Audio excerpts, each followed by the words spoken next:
Welcome to the Deep Valley Book Festival first panel. This is Instagram, Twitter, book clubs. Oh my, I think I got that reversed, but I think it's book clubs, Instagram, Twitter. Oh my. And we are here today with a panel of 8 authors to talk about connecting authors and readers on social media and in social events such as book clubs. I'm hoping to learn a lot out of this panel, and I hope that other people do too. We do have a couple of administrators on who will help me with questions and funneling questions through. So before we go much further, let me introduce myself. I am Susan Stradiado. I am a fantasy and romance author. And editor as well. So I have volunteered to host this panel with 8 other authors, and I am excited to hear all of their takes on their social platforms today. So without further ado, I'll just start as a round robin in my window view and have each of them introduce themselves, and they can tell us their handles on the various platforms and a little bit about their work. So we'll start with Phyllis. Good morning, everyone, from Brookings, South Dakota. I'm Phyllis Cole-Dai, and my social media handle on almost every platform is at Phyllis Cole-Dai without the hyphen. And I'm really thrilled to be here. I want to thank the organizers and thank Susan for moderating and all of the fellow participants, but most of all you who are here to join us on this call. I write in multiple genres, from historical fiction to essays to memoir to poetry. And so I won't bore you with the long list of titles, but I might highlight Beneath the Same Stars, because this took place in Minnesota. This is a historical novel based on the US Dakota War of 1862. So I'll just throw that out there. I would encourage you all to visit my website, phylliscoledai.com. And if you join any of my reading circles there, you'll receive a free sampler of my work. The website's being revamped right now, but it's still functioning. So hope to see you there. All right, thank you, Phyllis. Let's move on to Andromeda. Hello, everybody. I'm calling in from Vancouver Island, actually a little island off Vancouver Island, so Canada. I'm on the Pacific side, and I'm happy to be here. I'm primarily a novelist. My novels include historical fiction novels, speculative fiction, and ones that would just be called literary fiction that don't fit into the easy categories. My newest book is called Annie and the Wolves. I don't know if it's backwards on the screen, it may be. And this novel about Annie Oakley and a historian who is researching into the secrets in Annie Oakley's past is set in Minnesota. So I was especially excited to be on this panel this morning. And I am, my handles are generally at Romano-Lax without the hyphen. Thank you. Thank you, Andromeda. Sari. Hello, I'm Sari Fordham, and I'm all the way in from Riverside, California. But I did go to the MFA program at University of Minnesota, and I came to really enjoy your snow. I shouldn't say that in March, though, I know.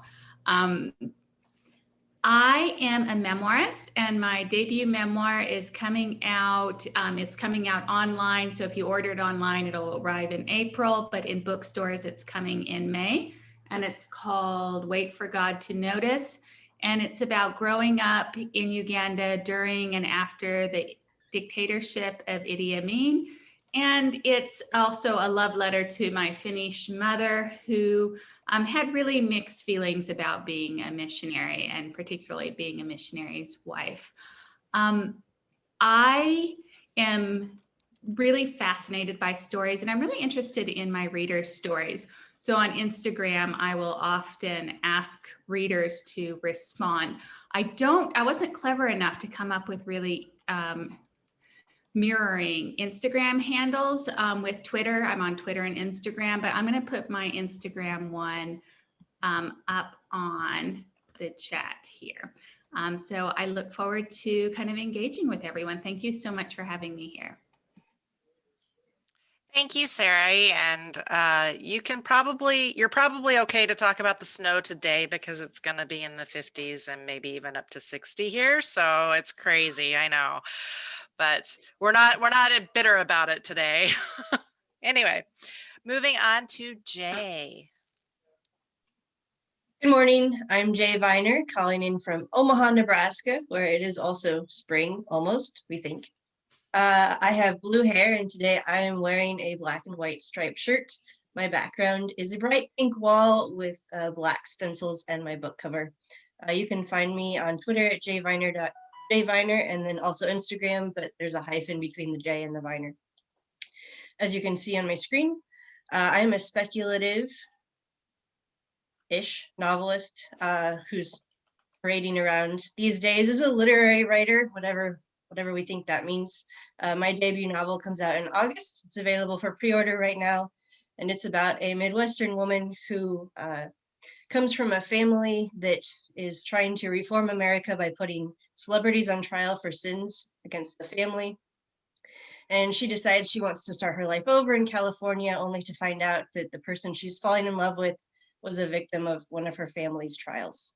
So that's available basically wherever you normally buy books, and it will arrive early September in your mailboxes. That is exciting, Jaye. Congratulations on your first novel. That's always a huge like breath of fresh air when that happens. So congrats. Barb, how are you today? I'm fine, thank you. My name is Barb Geiger. I'm from Waukesha, Wisconsin. And my book is Paddle for a Purpose. It's about a kayak trip that I took with my husband for 5 months down the Mississippi River to the Gulf of Mexico. But when we were kayaking, we stopped along the way at different communities, and we volunteered with nonprofit organizations. And then I wrote about what they do to help others and connected readers with their websites on our blog. So my purpose really isn't to earn money with writing. I'm retired. I'm a retired teacher.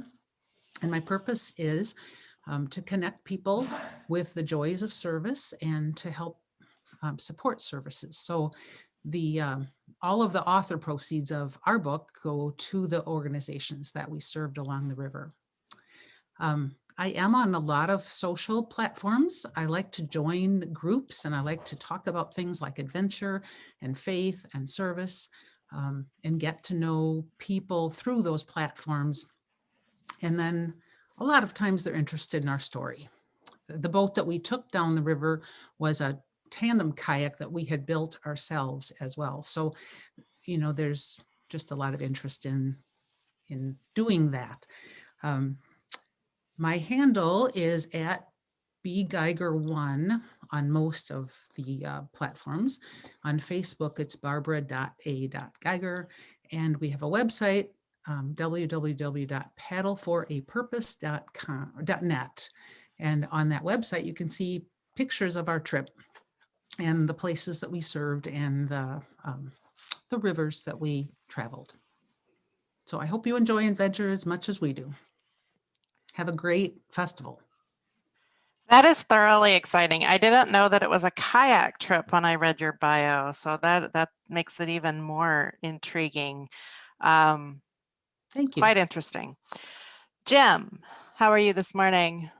I'm good, thank you. I am a displaced Minnesotan. I grew up in St. Paul, Minnesota, and moved to Waukesha, Wisconsin. So that's how I know Barb. And I've been writing seriously for about 10 years. And I now have came out with my third memoir called Cretan Boy. And it's about Cretan High School I went to in the late 70s. It's an all-male military Catholic academy in St. Paul, Minnesota. And it's now co-ed, but at the time it was all male. And it just presented some interesting situations and just experiences that kids probably today don't see or have. And I use a lot of humor in my memoir. I use a lot of heartfelt moments as well. So this is my third one, The other two are based in Minnesota also. The Dirty Shirt is based in the Boundary Waters canoe area, much like Barb's adventure book has its own little foibles and that kind of thing. And then the Portland House is about the house I grew up on in Portland and Lexington in St. Paul, Minnesota in the late 70s with my mother, who had 6 kids as a single parent. My father was killed very young. So it's been an interesting progression. My writing, I just enjoy it. I'm also a poet. I've got 5 poetry books out there. So I say I'm just kind of winging it because I really am, but I'm having a great time with it and I can't wait to retire to do a little bit more of it. Thank you. That's amazing. I think most of us want to be in that boat of retiring just so that we can tell our stories, right? Right. Betty, welcome. And tell us a little bit about yourself. You're on mute still.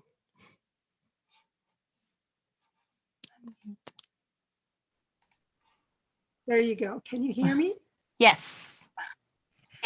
So my name is Betty Brandt Passick, and you can pretty much find me on Twitter or my website or anywhere with that name.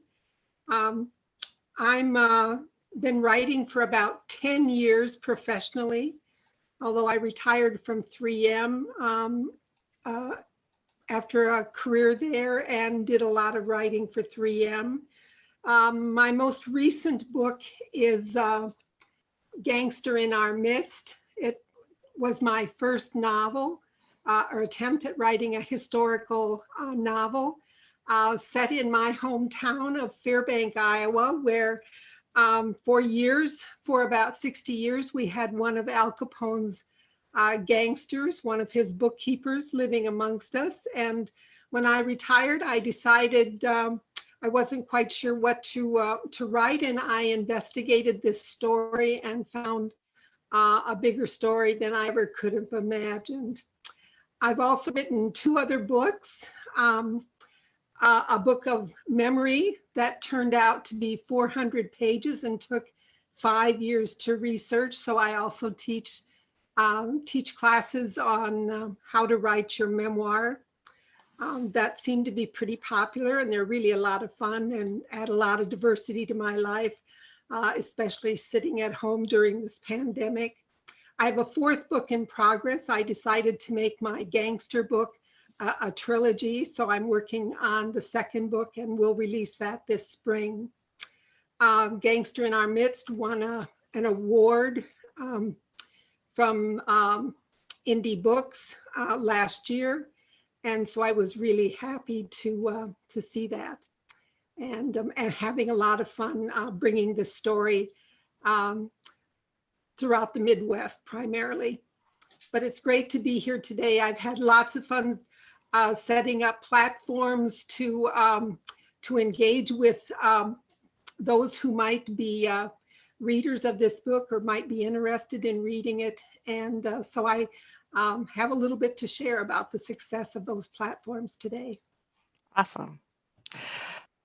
Julie, let's do a quick introduction and then we can get on to the questions for today. Alrighty, my name is Julie Holmes. I'm a recovering aircraft mechanic.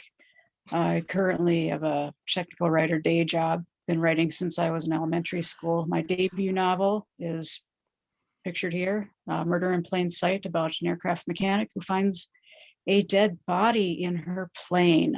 I never found one, but I did find dead birds. So I guess that's short. Well, welcome. A recovering aircraft mechanic. That's intriguing. My husband was once an aircraft mechanic as well. He grew up through the military on it though, so a little familiar. All right, so I think we're in speaker mode, so this is going to be a little challenging. I guess the first thing I wanted to do was a show of hands as to who uses which platforms. So I guess I can call out the names if you just want to raise your hands because I can see all of the people. Let's start with Twitter. How many people do we have on Twitter? Everybody on our panel is on Twitter. Awesome. Instagram. Everybody's there too. What about Facebook? Wow. Okay, everybody but Sari. All right, let's do a round robin quickly and see which platform you find the most effective for engaging with readers and why. We'll start with Phyllis again. I have a love-hate relationship with social media. I'll just say that up front. But I really love my Facebook group. It's a private group that people can join once they have subscribed to one of my mailing lists. And it's more personal. I feel like I get to know people better through the group than I do anywhere else. And I feel very, very loyal to those people in a very personal way. That's interesting, a Facebook group, and it's more personal. I like that. I like the personality behind it. So, Andromeda. I prefer Instagram. I just find I myself, I like beautiful images, and it seems to attract a lot of people who just love books and don't necessarily want to get in arguments. I don't think I've ever had an argument on Instagram. So it's a place where I not only love interacting with readers and writers, but where I myself have discovered other books. There's a lot of book bloggers who are putting up reviews of books. So I get lots of book recommendations from Instagram. And then secondarily, Twitter, but Instagram is my favorite. Awesome. Sari. I tend to use Twitter for social activism, advocating for the environment, for example. And so when it comes to connecting with readers, Instagram for me is a really great place because I like to share my stories, but I always enjoy putting a question at the end and inviting readers to share their story. And I feel like Instagram is a good space for a more sustained conversation and for getting into kind of where our stories connect. So if I could summarize, you talk more on Twitter about your platform, and then you engage more about their experiences and yours on Instagram. Is that what I understood? Well, I don't really write in this book about the environment, but I grew up in a jungle in Uganda, and 60% of the forests now in Uganda since I lived there have been cut down. So because of my childhood, I'm very conscious of environmental issues. And so I use Twitter to advocate for kinder treatment of the planet. And I use Instagram more to talk about my book and my life and my story and the sourdough bread that I'm baking. So Instagram, if you want to engage with me about my book, Instagram is a good place to do it. But I use Twitter to kind of nudge my elected officials to care about the planet and maybe to make choices that are going to be more sustainable for friends and family of mine who live, I mean, not related family, but they feel like family who still live in Uganda. Nice, nice. Jaye. So I would echo what Sari just said, in that I tend to do more things that involve sharing links and more engagement with conversations on Twitter, because the Twitter platform is much more easily amenable to sharing links. And as a reader, I found a lot of books. In fact, I think I find most of the books that I read through feeds and threads on Twitter, just because that feels natural to me, and authors can share links to their books based on a theme that everyone's responding to. And I feel like that's really good energy. I do spend a lot of time on Instagram as a debut author, building my platform in terms of visual things, like mostly about my face and my cats. And I don't do the sourdough bread thing, but I do a lot of cooking. So I think when you're trying to figure out how to connect with authors, most of the time, that's what you're deciding, is the access to links and things they're reading where you can just click on something and it's right there, which is Twitter, versus Instagram, where you can scroll through and see really beautiful things or gifts of their cats. And it really just depends on what you want. The books are there for both platforms, I think. Okay, great. Barb.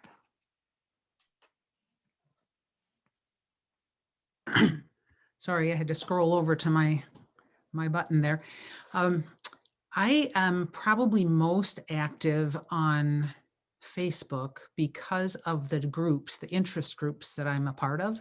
I love to interact with people, and I identified some groups of people that might be interested in some of the same things as I am. In addition to kayaking, I do a lot of bicycling.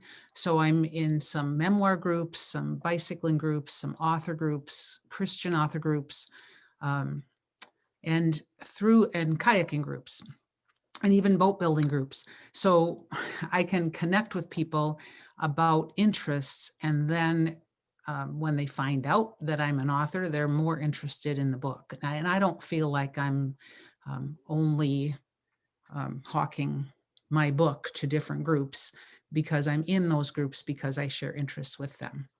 I'm trying to branch out to Instagram, but as a 60 plus something year old, it's a little bit more awkward for me to have the speed of that, those Twitter posts and Instagram posts coming and going.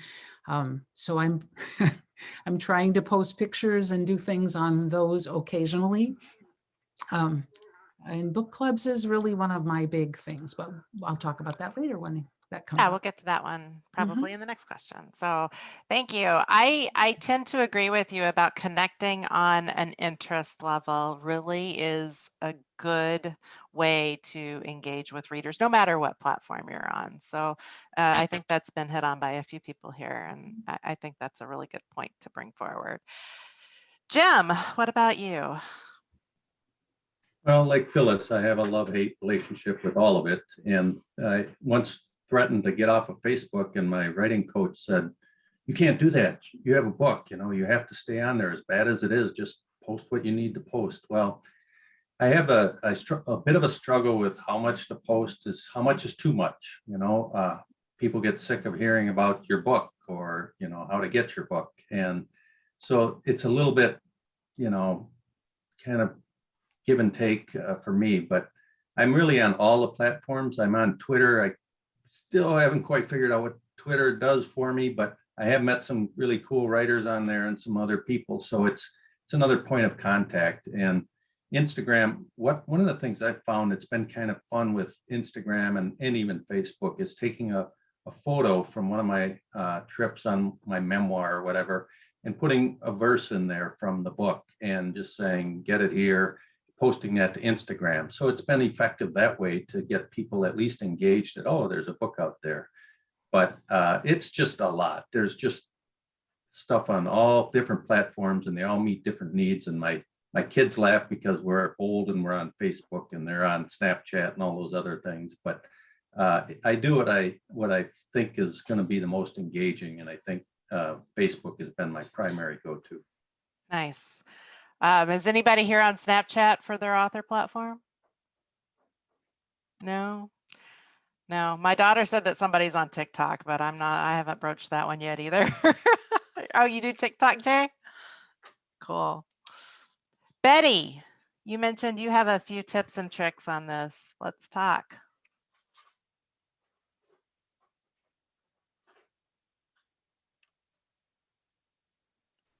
There you go. I must be the oldest one in the group because I'm sure having troubles with unmuting myself. So I really got creative when the pandemic hit and all my author events got canceled. And so I created about 4 Facebook sites that were particular to aspects of my gangster book. The gangster book spans the early 1900s through the 1980s, which incorporates the Great Depression, gangsterism. I write for my hometown newspaper in Iowa, so I created a Facebook page called I Grew Up in Fairbank, Iowa, and it very quickly, within a short amount of time, grew to 600 members. And a couple of other regional sites. And I found the connections I needed through those Facebook platforms. And I post every day to them something or other of interest to my individual audiences. And I do get quite a lot of interaction. So I would say Facebook is my primary go-to. And I continue. The book was initially published in 2017, and I continue to sell 8 or 9 books a day, at least on Amazon. That's not a lot, but for what they call a book who's lost its shelf life, which is only there for about the first year, I understand. They've continued to, I've continued to promote the book and find outlets for people who really do like the book. So Nice, nice. And you find a lot of those readers through Facebook and your Facebook groups. yes, That's nice. yeah. Really effective. They use share of it with other people, and more people are coming in all the time. So into these groups. So I'm reaching a wider audience probably now, a more personal relationship than I did before the pandemic through these. So, That's interesting. That's the bright side, right? All right, yeah. Julie. Well, let's see. I think everybody's covered pretty much everything. I echo what Barb and Betty said about Facebook with the groups. That's probably my most active platform is groups. In fact, I interest groups. Right now, I had just joined an interest group about women in aviation, and it's unreal the how many, how wide that influence is with a special interest group. Otherwise, Twitter. Whenever I post to my blog, I copy to Facebook and Twitter, and I've been doing my blog for many, many years, and that's probably one of the biggest places I get engagement, generally with other writers, but also with readers. But otherwise, Facebook is probably social media wise. Instagram, I just never quite got the hang of that. So, and Twitter, every so often I'll send out tweets, but generally it's Facebook groups and my blog. Awesome. Awesome. All right. So does anybody have anything they would like to add around the various platforms available? Other platforms that we didn't talk about? May I just throw out there that maybe the other panelists know more about this, but I've heard that the Facebook groups feature is going to become more difficult to use. They're going to, Facebook is going to strip that down a little bit. And there has been some encouragement in some author groups that I'm part of to perhaps explore MeWe as an alternative to Facebook groups. Does anybody have any experience or knowledge around that? A lot of head shaking.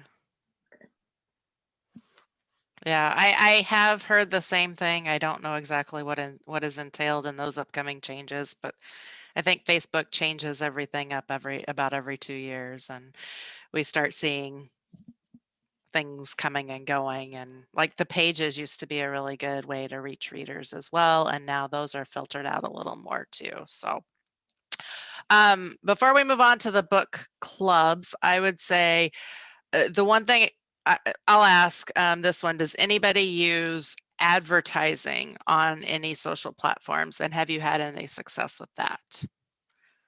Andromeda, do you want to?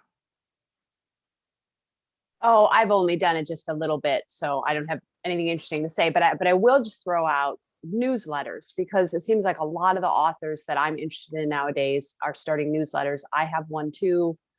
And so I would just point out people attending this, if there's an author you really want to stay up on, want to find out about their events, look at their website, check out their social media, and you'll probably find out they have a newsletter.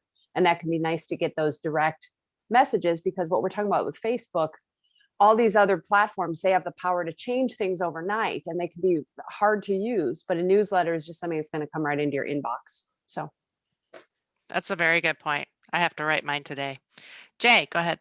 I would like to second that thought about newsletters. Another thing to think about when you follow someone on Twitter or any other social media platform is that the algorithms try and give you only certain things. So you can follow an author, especially on Twitter, because that's where you follow more people, generally speaking. You follow them and then you never see their posts. So you're interested, but then it doesn't show up in your feed because either you're engaged more with other people or other people post more, and then you don't get to see them. Whereas a newsletter, it comes to your email, it's direct to you, it's much more personal, and you're guaranteed to have access to that author's thoughts, where the algorithms with other platforms are problematic often.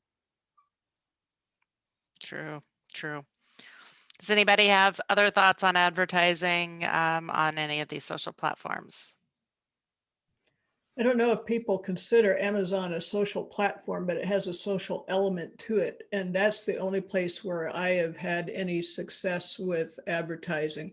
And I don't do it myself. I hire that out, and there's actually kind of a profit sharing model that I have with the person who does it for me. And that's been hugely successful for me.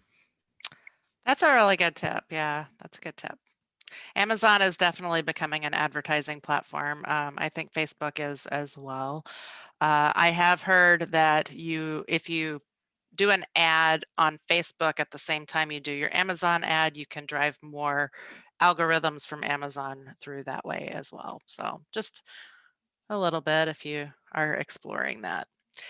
All right, we are at the bottom of the hour, so I believe we have 15 minutes left, and let's see if I have any questions before we move on to the book club. Oh, we do have, has anybody dabbled in BookBub? Andromeda has. You want to speak to that? Well, that's something my publisher just makes the decision about when to put a book on sale through BookBub, so that's not something I have to do. Maybe the broader question is just keeping your eye out for when books go on sale, especially like ebooks. You can often find, a $2.99 or something sale version, which again, some of us that are willing to do this will share that on Twitter or on Instagram because we want readers to know. I think that's one question I sometimes have as a reader, like, the most helpful things you can do to a writer is buy their new hardcover. But the truth is we love when people buy our work in any form. So even, buy the $2.99 ebook. I don't mind. To get the copy out from the library, that's fantastic too. So we just try to share that information when it happens. Yeah, I agree. We want people to hear our stories, right? We've got a voice and something to tell. So that makes a lot of sense. For anyone on Facebook, how do you handle scammers? Anybody want to tackle that question? Does anybody get scammed much on Facebook?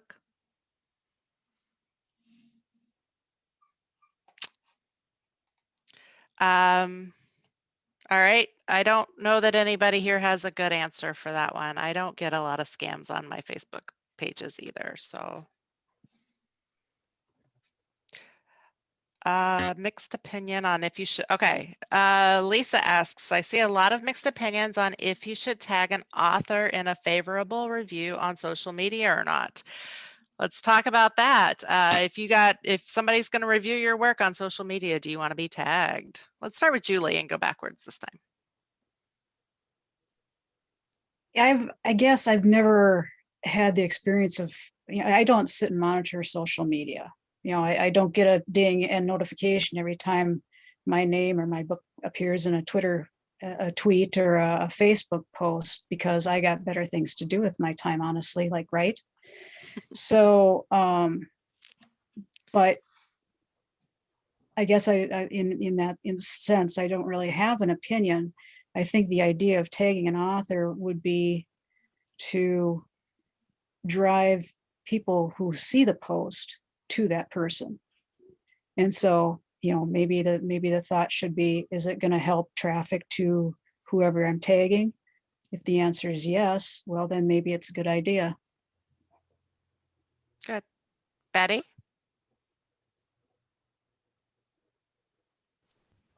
There you go. I really don't, I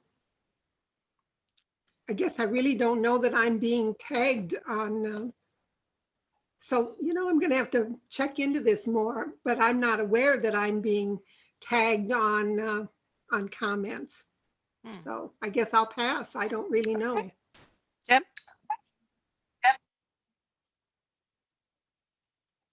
Jim, do you have any thoughts on the question?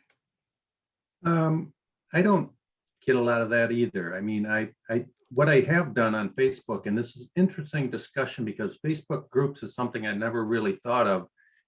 Some of you sound like you have Facebook groups for your books or for your author platform kind of thing. That sounds interesting, but what I do have is Facebook pages for each of my books. So I can always put the Dirty Shirt in there, and it links to a page on Facebook that if they click the link, they at least see a little bit more about the book. But as far as getting reviews, it's really just word of mouth is the best way to do it, I think. And and I've been begging for Amazon reviews, and I've been fairly successful with this latest book, but it takes a lot of begging and pleading, and you just kind of hope that word catches on. Okay. Barb? I guess I'm thinking of it from a reader and book purchaser point of view, actually, that when I find out information about new books or about books, I like to find out information from people who recommend that book. I'm used to hearing, from the authors that book is out, and then reading some just publicity items that people put out about their writing. But it's refreshing when someone other than the author does that. And I think I pay a little more attention to that because it's more like a referral. So if somebody tags somebody's page, I would go to that, and I would tag people. I like mentioning other people as well when I'm doing posts and pointing to their work, because I think that just helps with the collegiality among authors, but I think it also means something to readers. Okay. Jaye, do you want to be tagged? I do want to be tagged. I love being tagged. I also love tagging people. So I'll say a couple of caveats. Yes, to what Barb is saying about the idea of a recommendation from someone other than the author, or someone that has a specific interest. Like if you just found a book and you loved it, you need to talk about it, and like tagging the author and sharing that love is awesome. I love that. As a reader, I have tagged authors' books when I talk about them on Instagram, especially, and I've had mixed results. So one thing that I will say in terms of just your expectations, that authors have different degrees of what they engage with. So especially if it's a really famous big person who gets tagged maybe 200 times a week, I won't name names, but I've done that and they did not say anything to me, so I was a little bit sad. But I still love their books and it still counts. Whereas someone who is maybe more of a niche audience, who has maybe hundreds of followers, like I tagged someone the other day and they engaged with my post, and like it felt like a connection, and that was really cool. So just when you're doing that, be aware that the author does not hate you if they don't respond or like it or whatever. It's just that maybe they're inundated with notifications and that's not in their bandwidth. Good point. Sari? Yeah, I agree with Jaye. I love being tagged if it's nice. If it's ambivalent, don't tag me. It's okay. I don't want to like carry it in my head the whole day. Writers were very obsessed, but it is, fair game to go on social media and give like honest opinions of books. But if you're giving a mixed review, probably tagging the writer isn't the best. But if you have like positive things to say, I think there's nothing wrong at all with tagging the writer. Writers love to know that readers are engaging with their work. We're writing for you, and so we're thrilled if you're reading and responding. Who's really like very responsive on Twitter, who's a big famous name, is TC Boyle. If you follow him on Twitter, if you are a TC Boyle fan, if you follow him on Twitter, he is often responding to readers. I know most of the very, big name writers don't, but I thought I'd throw that out there for TC Boyle fans. Awesome. Andromeda? Okay, I am a TC Boyle fan, so that's fun. That's good to know. I wasn't following him. The other thing, I just like Jaye, I love being tagged. And especially I think when a book is new, there's this sensitive period we go through where we haven't gotten the feedback from readers. And especially during COVID, we're not on physical book tours. We're not having those conversations. And so I know there's a breed of writer who pretends that they don't read the reviews and they just are in their little ivory tower. That's not me. I mean, I'm so curious to hear of other people's stories and what they make of the story that I created, which when I'm done with the book, I feel like it is not really mine anymore. It's going out there. It belongs to readers. And I want to know how their lives and their experiences are interacting with it. So the thing about tagging is that when you do tag using the @ you can also do hashtags, but using the @ so it really goes into our notifications, it also makes it easier for us to repost it. We might put it in a story, and a story only lasts 24 hours unless you highlight it.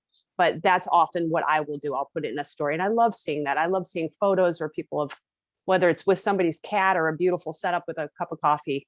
I like all of that. And I'm also going to express a minority view that I don't mind getting tagged even when it's not purely positive, because already I've heard some interesting insights that were mixed or not completely positive, and yet I still wanted to know them. An example being a person who read an early early advanced reader's copy of my book and enjoyed it, but said that it had some disturbing material. And she wished there had been a NetGalley warning that there were some darker topics. And I thought, well, that's interesting. I don't mind hearing that. I even appreciate Goodreads reviews. That they don't have to be 5-star reviews for me to appreciate them. Good, good. Phyllis, and then we're going to move on to book clubs. Yeah, I'll just keep this short by saying ditto to almost everything. I love tags because it feels like a personal way to engage with somebody, and I always try, if I notice the notification, to reply, because it opens up more relationship, more community building around books, and that's always going to be a good thing. So I'll just keep it short. All right, awesome. So the last topic that we have today is book clubs, and I am really interested in this one. I guess the first question that I have, and I'm going to go by raise of hands if people don't want to answer this question. Have you gotten into book clubs, and how? Phyllis was first. That means I have to go first. Yes. Okay. Well, I have gotten into some book clubs, and I've also been approached by book clubs. I have a page on my website where it's especially geared toward book clubs and what I can do, what I can't do, and so on. And I try to discount books that are bought in quantities by book clubs to encourage them to do their business through me. I do virtual book club appearances for no charge and that's great fun. What I usually do is say, you should read the book before I appear, and then we will have a discussion based on your questions. And so I really don't have to put any planning in ahead of time. And again, it's an investment in a book community and book lovers. And I learn a lot from that give and take. So for more prepared kinds of appearances, I charge, but for just a book club, I do limit how often I do them. One thing that I did was look for all of the book clubs that were functioning within my state and their contact information. There are resources where you can get that kind of information. And so I did initially some reaching out to people, and then those book clubs often have me come back when I've got a new book out. So it is generative in that respect. So those are just a few ideas that I can throw out there. I'm also starting to host virtual book clubs myself, so that when I have a book out, I'll work through Eventbrite and Zoom to package. People can get the book, and then we get together and have discussion about it. So that's something new that I've come up with during the pandemic. Awesome. Awesome. Jim, I think you were next on the list. Yeah, I've spoke once up in St. Cloud, Minnesota for the, I think it was the Stearns County Museum there. And it was interesting because that's where my dad grew up, and it was about the book Dirty Shirt, which is about the Boundary Waters right up in that general area. So it was kind of interesting, but I haven't had much in the way of other groups, and I'd like to bust into some, obviously, but one thing I have found that I didn't think I'd find is schools have been fairly good about occasionally asking. I had a school reach out a couple years ago, and they had read Dirty Shirt as part of one of their choices. They got choices of 3 different books for memoir, and 6 of them chose my book. So that was kind of an interesting twist, something I hadn't really thought of. That's really cool. That's a really good opportunity, especially with localized memoir fiction, so or not fiction, nonfiction, because they learn something through somebody else's experience. I think that's great. Julie. Yeah, book clubs are really good if you can get into them. Now, since I write fiction, a lot of times and mystery, a lot of times book clubs will pick they pick something that's more mainstream or more literary, you know, like the Kite Runner, or Life of Pi, or whatever. But if you can find a interest group that does a book review, or if you can join an interest group and then maybe inspire a book club. The group I just joined is for aviation, women in aviation, was specifically designed for reading and reviewing books. So that's really great. Another thing is library panels. I also belong to Sisters in Crime, and our local chapter does a lot of work with, or did before COVID, a lot of work with libraries where we put together specific panels of authors, and the libraries will contact us and say, well, we'd like to have a panel on authors who write historical, or a panel of authors who have contributed to an anthology. We've just released an anthology from our chapter.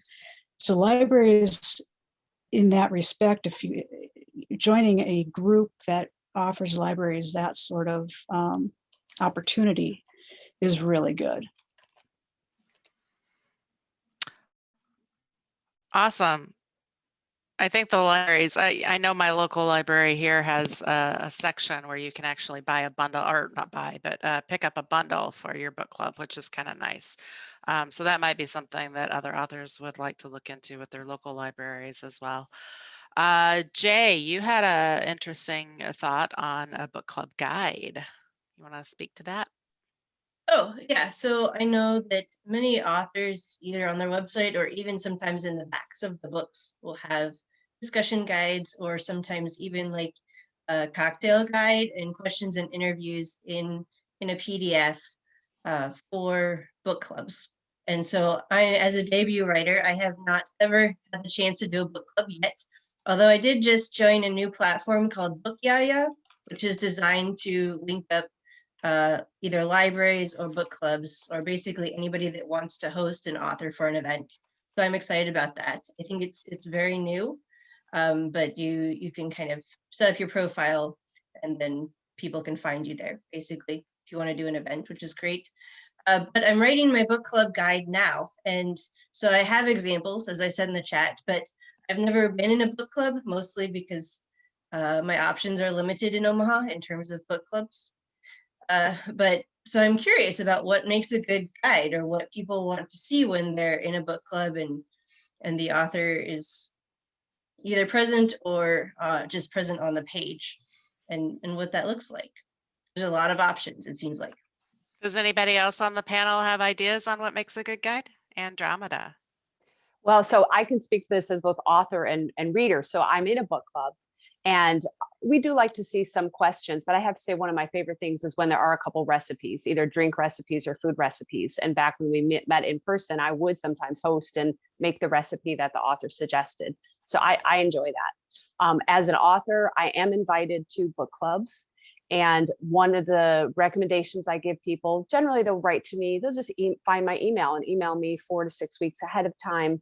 And I suggest that groups schedule so that they do their own discussion first, because we all know we're not going to be as candid when the author is there. So maybe have your own hour, 45-minute discussion, and then bring me in for just 30 or 45 minutes. And that's plenty. And that's where people, ask about different interpretations, or how did you come up with this, or give me more of the inside view.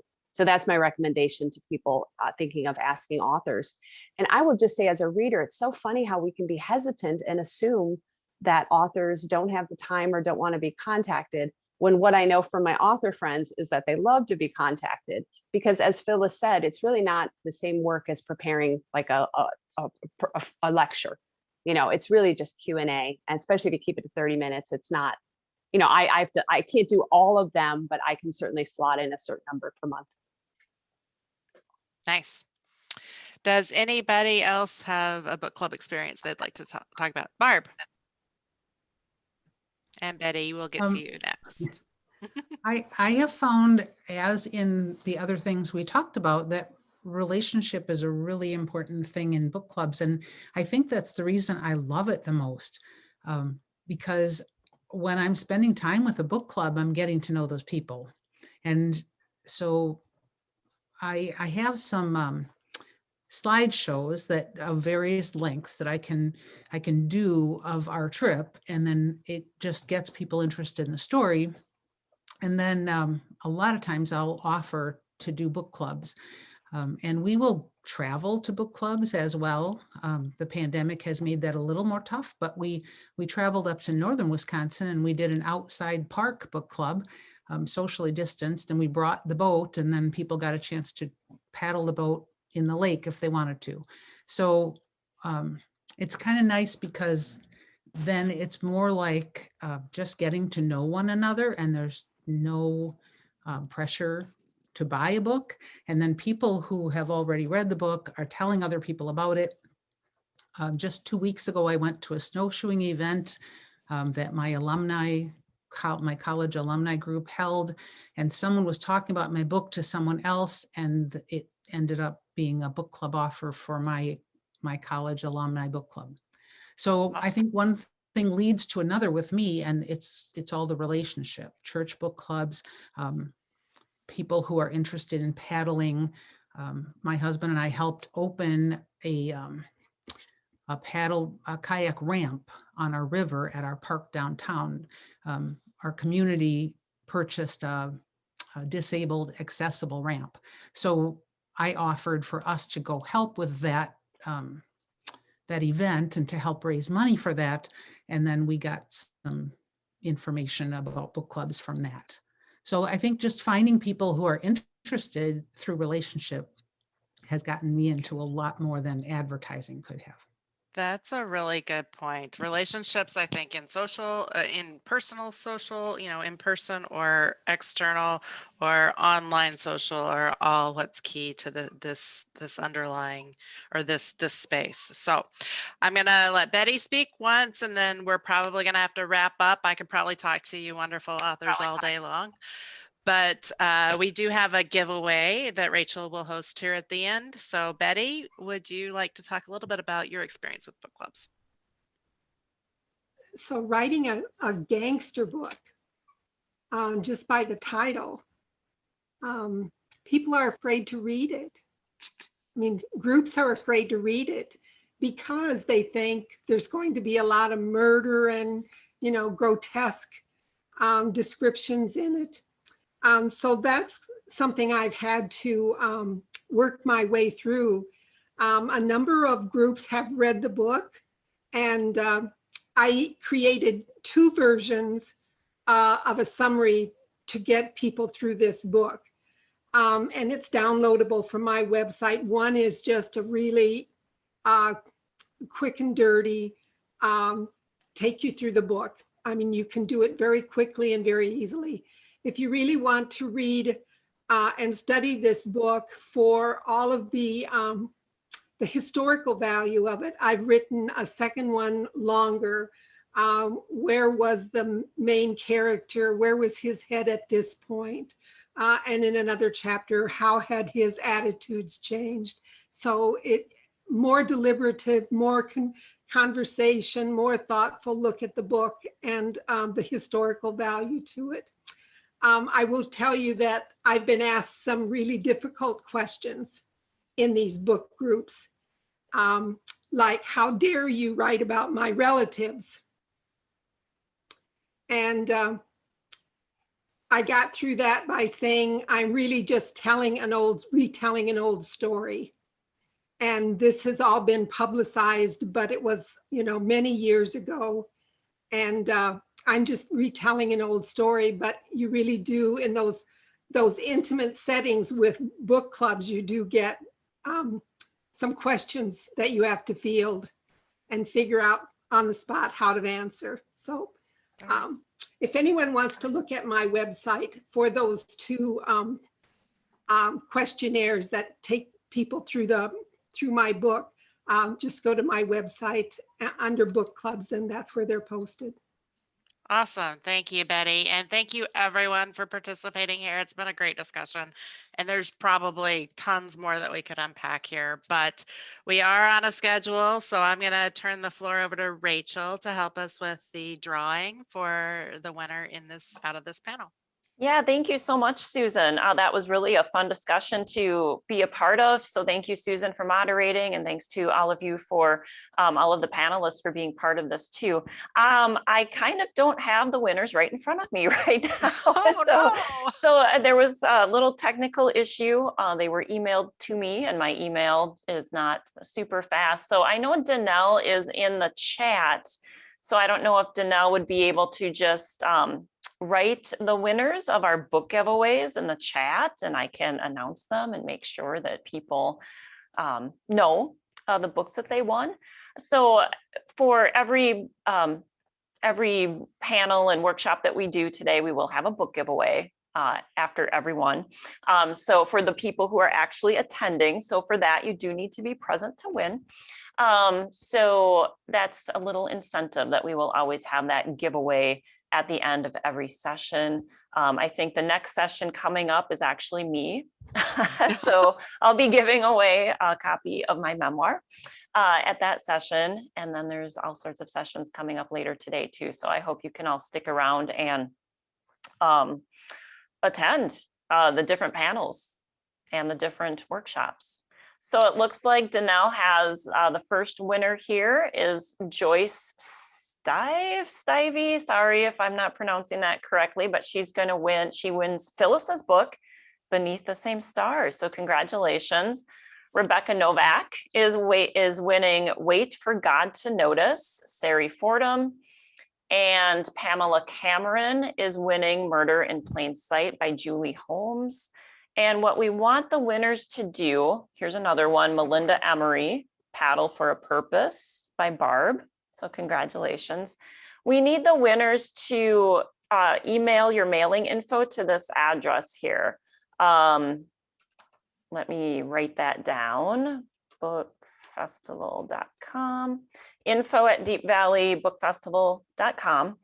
Give us your mailing address, and we will be in contact with the authors who have books to give out. And so you, the authors, can just directly mail a copy of the book to the people who won. And Hazel won Annie and the Wolves by Andromeda. And Vanessa Sirasol has won Susan's book, The Muse of Winter. So thank you to the authors who have been so willing to give your books during these sessions as giveaways. That's really wonderful. I think that might be it. I think that was about 6 winners, 6 giveaways. So that is really very fun. So again, winners, if you can email your mailing address to info@deepvalleybookfestival.com, we would really appreciate it. And yes, more prizes later. So keep attending sessions. So thanks, everyone. I'll turn it back to you, Susan. So thank you, everyone. I've had a lot of fun today, and I hope you all have too. We're seeing some thanks come through in the chat area. So it's been a really good discussion. I appreciate it, guys. And have a great weekend. you. Hope you attend some more.